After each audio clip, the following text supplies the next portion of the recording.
Hi there, guys. My name is Nogan, and you're watching the Remnant channel. The Remnant channel, yeah. Um, Basically, what we do here is just a Bible study. We talk about the things of God, and we elaborate on. Well, I elaborate. It's a one-sided Bible study. Um, we elaborate on the things pertaining to the Word and what He basically shares with me. Um, yeah, so let's get into it. Okay, so we're gonna have here Daniel, the book of Daniel. This is a very profound story about Daniel and these friends. That was Shadrach, Meshach, and Abednego, and they basically, yeah, this was a powerful moment. Now, in this moment, Nebuchadnezzar was busy taking over. Um, yeah, wait. Sorry, Nebuchadnezzar, king of Babylon, was taking over. He was sieging Jerusalem, and the people were obviously worried. But this was okay. Not to get too much into it. You should know your Bible. Um, the Jerusalem basically if I could put it in a more simple term or simplistic term, they angered God in continuing to continue with sin and to go against God's commandments. And then obviously in this time they really did it because Nebuchadnezzar was now God was gonna give Jerusalem into Nebuchadnezzar's hands, and yeah, it was over basically. But this was God's plan, and His plan was so brilliant that He destroyed Nebuchadnezzar without destroying him. That's how good this was. Okay, but we're gonna read the first chapter, and yeah, we're gonna read the first chapter, and then we're gonna read just the beginning of the first few verses of the second chapter, chapter 2. Okay, so Daniel 1. In the third year of the reign of... Okay, I'm going to butcher some of these names, so forgive me. Joachim. But if you do know the correct pronunciation, you're more than welcome to share, please. Okay. King of Judah, Nebuchadnezzar, king of Babylon, unto Jerusalem, and besieged it. And the Lord gave Joachim, king of Judah, into his hand, with part of the vessels of the house of God, which he carried into the land of Shinar to the house of his God. And he brought the vessels into the treasure house of his God. And the king spake unto Aspenaz, the master of his eunuchs, that he should bring certain of the children of Israel, and of the king's seed, and of the princes. Okay, of course, I do have my cup of coffee, which is cold. So it took me a while to set up. Okay. So, and the Lord gave Joachim, king of Judah, into his hand with part of the vessels of the house of God, which he carried into the land of Shinar to the house of his God. And he brought the vessels into the treasure house of his God. And the king spake unto Aspenaz, the master of his eunuchs, that he should bring certain of the children of Israel, of the king's seed, and of the princes. Okay, children in whom was no blemish, but well favored, and skillful in all wisdom, and cunning in knowledge, and understanding science, and such as had ability in them to stand in the king's palace, and whom they might teach the learning and the tongue of the Chaldeans. And the king appointed them a daily provision of the king's meat, and of the wine which he drank, so nourishing them 3 years, that at the end thereof they might stand before the king. Now among these were of the children of Judah Daniel, Hananiah, Mishael, and Azariah. And unto the prince of the eunuchs gave names, for he gave unto Daniel the name of Belshazzar, and to Hananiah, apologies for the name, okay, of Shadrach, and to Mishael of Meshach, and to Azariah of Abednego. But Daniel purposed in his heart that he would not defile himself with a portion of the king's meat, nor with the wine which he drank. Therefore he requested of the prince of the eunuchs that he might not defile himself. Now God had brought Daniel into favor and tender love with the prince of the eunuchs. And the prince of the eunuchs said unto Daniel, I fear my lord the king hath appointed your meat and your drink. For why should ye see your faces worse liking than the children which are of your sort? Then shall he make me endanger my head to the king.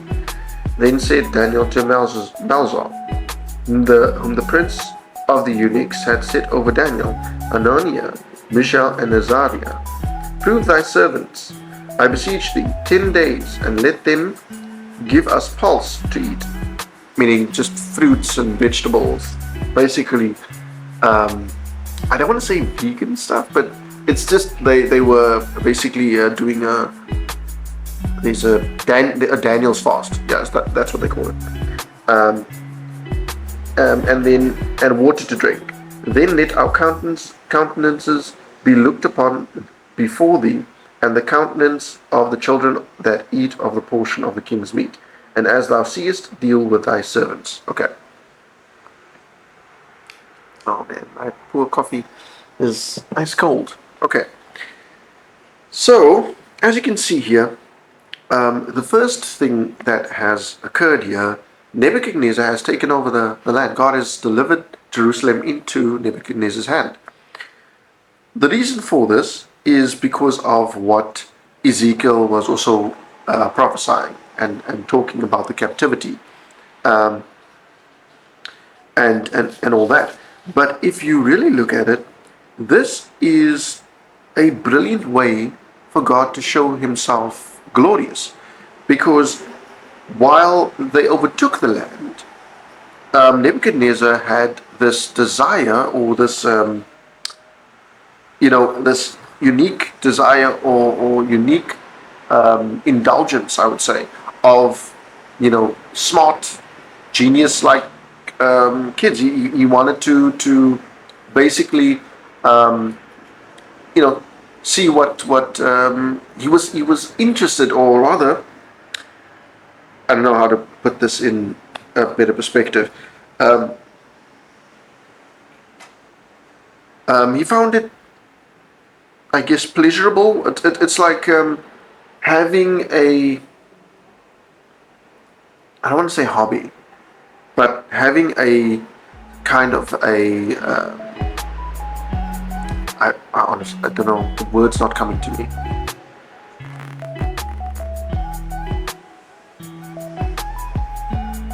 Having a,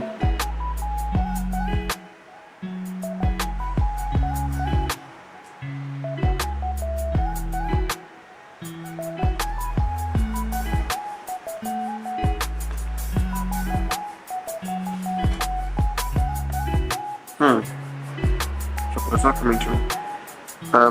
But in spite of a better word, having a desire to to have these special kids, which was Daniel, Hananiah, Mishael, and Azariah. Having them, these kids, he wanted to see what they could do, something like that. According to my understanding, if your understanding is different, then share. I can learn. I don't mind. I enjoy learning new things. We're always learning, always. Okay, so then here's what proved it, is where Daniel said then said Daniel to Melzar, whom the prince of the eunuchs had set over Daniel. So he was the person that the prince of the eunuchs set before Daniel. He was like a supervisor. And he said to him, no, bring us fruits and vegetables and things like that, and water. We don't need to eat the meat and stuff. That doesn't mean don't eat meat. It just means that it's important to always keep a balance. Okay, I'm going to get off that. Point is, they were eating fruits. They were eating all kinds of, basically, things of the seed. they were eating, and then and drinking water. And it was found that their countenances, once the, I believe it's the 3 years.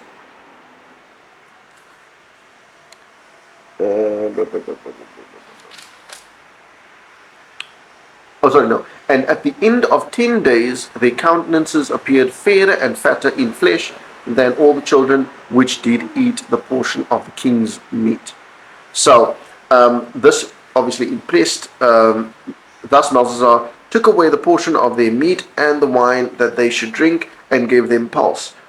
As for these 4 children, God gave them knowledge and skill in all learning and wisdom, and Daniel had understanding. So they had great understanding and knowledge and skills at a very young age. So God blessed them tremendously. And with this blessing, they basically got placed into the very kingdom, like almost like, I wouldn't say spies, but it's like a placing. Man, I can't get the words today. But placing a seed right there in the garden of, let's say, Nebuchadnezzar, and this is what as we continue, this is what happened. As for these, okay. Now at the end of the days that the king had said he should bring them in, then the prince of the eunuchs brought them in before Nebuchadnezzar, and the king communed with them. And among them all was found none like Daniel, Hananiah, Mishael, and Azariah. Therefore stood they before the king. And in all matter of, you see how God singled them out, basically, through their gifts and through their blessing of skills and knowledge and so on. And in all matters of wisdom and understanding, the king inquired of them, he found them 10 times better than all the magicians and astrologers that were in all his realm. You see, so he had a great interest in, in bringing this forward. A great interest in magicians, astrologers, and things like that. The most important thing you can find here is that there was sort of, God knew about this gap. Okay, and God raised up Daniel, Mishael,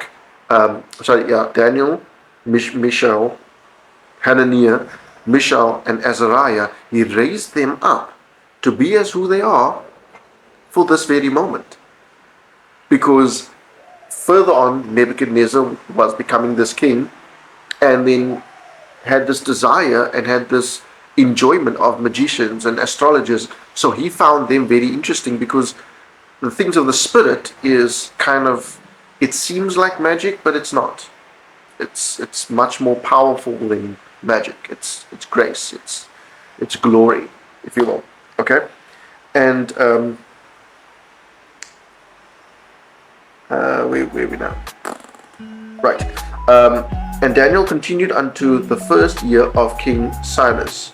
Now we're going to read the second one, Daniel 2 verse 1. And in the second year of the reign of Nebuchadnezzar, Nebuchadnezzar dreamed dreams wherewith his spirit was troubled, and his sleep brake from him. Then the king commanded to call the magicians and the astrologers and the sorcerers and the Chaldeans for to show the king his dreams. So they came and stood before the king, and the king said unto them, I have dreamed a dream, and my spirit was troubled to know the dream. Then spake the Chaldeans to the king of Syriac, O king, live forever. Tell thy servant the dream, and we will shew the interpretation. Now check this out. And the king said unto him, and the king answered and said to the Chaldeans, the thing is gone from me. If ye will not make known unto me the dream with the interpretation thereof, ye shall be cut in pieces, and your houses shall be made a dunghill. But if ye shew the dream and the interpretation thereof, ye shall receive me gifts and rewards and great honor. Therefore shew me the dream and the interpretation thereof. So he asked an impossible thing. Okay, he asked, I want you, since you're these magicians and stuff, he asked them to prove to them, prove to me that you are magicians, and that, so that when you do the thing, so that I know you should be able to find this, because you're a magician, you're magic, you're astrologers, and you should be able to know my answer. But they didn't. And this is what they said. And this is often what, when we put our expectations upon the world and not on God, this is usually what happens. And said, but if you shew me the they answered again and said, let the king tell his servant the dream, and we will shew thee the interpretation of it. The king answered and said, I know of certainty that ye would gain the time, because ye see the thing is gone from me. Which means he says, I know that you can interpret what if I explained it to you, but I can't even explain it to you. So how can you expect me to? So he was being, you could call it, according to them, very unnecessary, but according to God, perfect. He was in divine appointment. Okay, so check this out. But if or divine alignment. But if he will not make known unto me the dream, there is but one decree for you. For he have prepared lying and corrupt words to speak before me. So he was troubled. Till the time be changed. Therefore, tell me the dream, and I shall know that he can shew me the interpretation thereof. He was trying to prove them, basically. Okay? Because he believed in them. He was like, you are my guys, so you should know this. The Chaldeans answered before the king and said, there is not a man upon the earth that can shew the king's matter. Therefore there is no king, lord, nor ruler that asks such things at any magician or astrologers or Chaldeans. You see how they make. Okay, so basically, as you can see, the Chaldeans answered before and it is a rare thing that the king requireth, and there is none other that can shew it before the king, except the gods whose dwelling is not with flesh. Okay, so they were hitting on the right thing, but in the wrong context. For this cause the king was angry and very furious, and commanded to destroy all the wise men of Babylon. And the decree went forth that the wise men should be slain, and they sought Daniel and his fellows to be slain. Okay, I'm going to stop right there. But what is powerful about this is, look at how God did not even need to destroy Nebuchadnezzar in just one go. He used this moment brilliantly. Okay, Nebuchadnezzar didn't even see this coming, and that's the I would say the most amazing thing about God is that you don't see it coming. That's how brilliant our King works. Is when he does something, when he blesses you, when he deals with your enemy, you don't see your enemy in turmoil. You're not supposed to. Okay, you're supposed to have mercy for them. You're supposed to have forgiveness for them. And you're supposed to have trust in God. Okay, but God deals with it. Okay, in a way that you won't even have thought that's what you could do. Okay, and it fits it fits exactly the judgment part. So I'm going to stop right there. There's definitely going to have to be a part 2 because we're not done yet.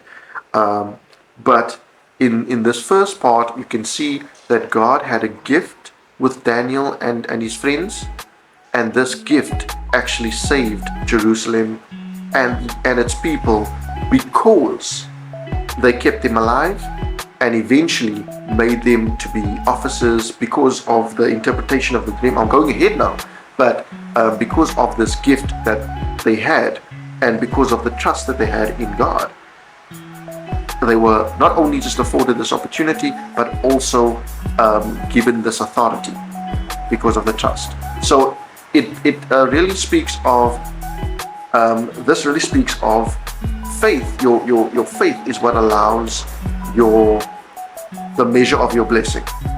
Faith is what allows the measure of the recovery or restoration of your situation. And faith is not a saying word. Remember, it is a doing word, which means if you say, just for example, I'm going to stop smoking, you can say it all day long, but then you won't stop. But if you don't say it and you actually do it, you don't buy that packet, or you don't buy that drink, or you don't do any bad habits, that's when you are in faith, trusting God to do better things. And that is why it's also important to have expectation with God, to give Him something to say, Lord, I would love it if you could, if you could do this for me.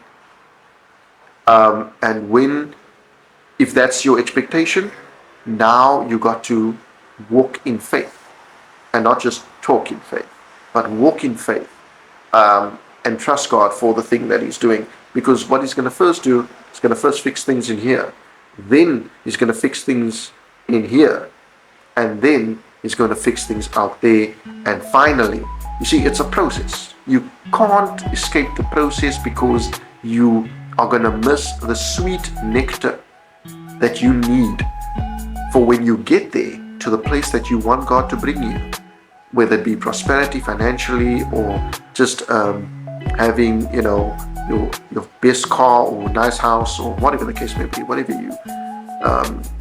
just remember to make it big, because we serve a big God.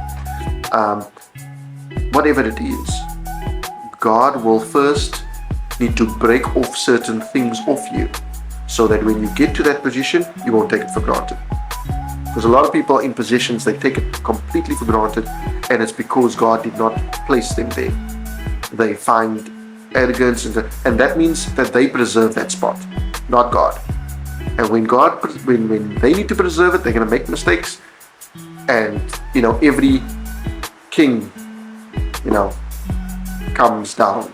If you're not with God, if you don't have God in it, you cannot expect prosperity, even if it looks like it. No, I'm sorry.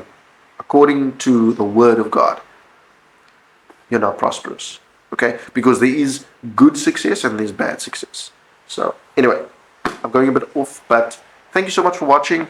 I hope you were blessed. And let me say this. Wait, let me do it right, because I don't want to do it injustice. I did mark it down. So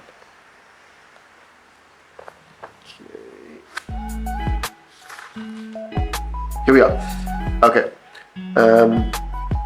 Wait, is it this one?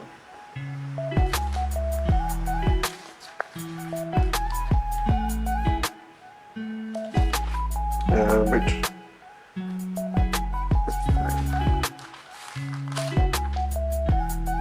I believe.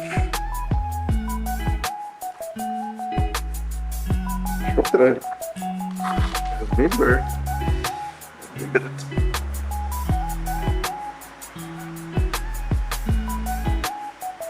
Okay, I'm gonna try it, so just forgive me if I'm paraphrasing, okay? So the Lord bless thee, the Lord keep thee, the Lord make His face to shine upon thee, the Lord preserve thee and give thee peace. Shalom, shalom, peace. That's how, you should bless people. Amen. Okay, have a good one. Cheers. Bye-bye.